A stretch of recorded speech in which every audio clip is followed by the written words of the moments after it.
Front row MMA here at BAMMA 14 with Tim Menzies after his win over James Samuda.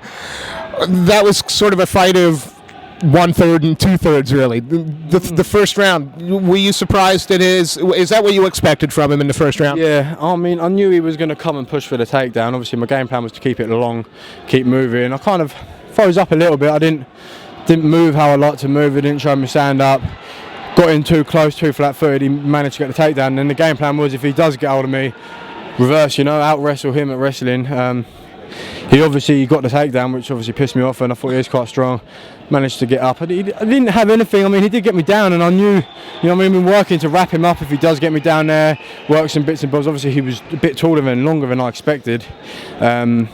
Yes, I mean, he didn't have much for me on the ground, really. He got me down. He didn't do much. I was hoping the ref would stand us up sooner. He got me down again, obviously, and he had the guillotine in. That was even pretty tight. I thought, fuck me, here we go. I didn't want to get caught there. And then really I just sharpened up in the second and third, I was a little bit rusty, shook off the cobwebs, got back to what I do best and out wrestled him. We've seen James fight before on some other cards, and it seemed to be in the second and third round you beat him at the game that he's perhaps a bit known for. Yeah. Held top position really well, landed some really punishing blows. Were you surprised you couldn't finish it with the ground and pound, or was that never the plan? You were just looking for position for a better opportunity? Well, I mean, I had him obviously hurting. I didn't want to overexert too much and lose position via the ground and pound, Obviously position for submission or strikes, I just wanted to work on it. I knew I'd lost the first round, so if I could beat him up a little bit, I wasn't going to go forcing anything and then end up being on my back and him finishing the round and then having to push in the third. So I knew just stuck to what I'd done, and I knew eventually it would come, and then obviously in the third round started hurting him. Obviously I realised his tooth had come out, knocked the tooth out. Hurt my knuckle a little bit doing it, but yeah. So then obviously just worked, and I knew after in the third I could tell my shots were starting to hurt him. The elbows were hurting him. I could see it on his face. He didn't like getting hit. I knew he didn't like getting hit going into the fight.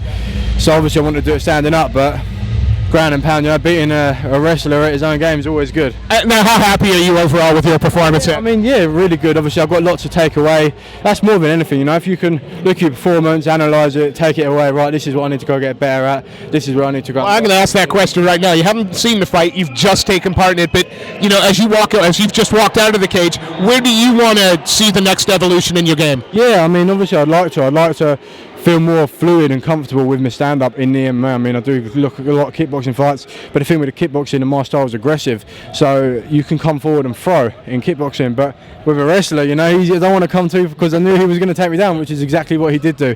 So just work strategy, sticking to my game plan and just being more comfortable. Well, come with experience. It wasn't. I mean, the second and third round were dominating performances. The first round was a close round, but the second and third, you left no doubt in anybody's mind.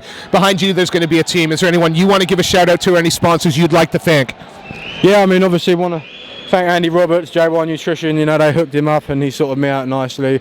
Obviously, my strength and conditioning guy I'm starting to work with, GCC training, and Made for Fighters right there as well. I mean, they've got a really good website. They've sent me some nice kit, look after me. Obviously I'm still young, so anyone to start sending me stuff, sponsors and everything else, is kind of taking a risk. I'm a bit of a nobody at the minute, and no one knows who I am. But obviously after that and the next fights, people are going to know who I am soon. I guarantee you that. Performances like that, and as you say, people will know who you are. Tim, it was a pleasure to watch you perform. Thank you. Thanks, guys. Bye bye.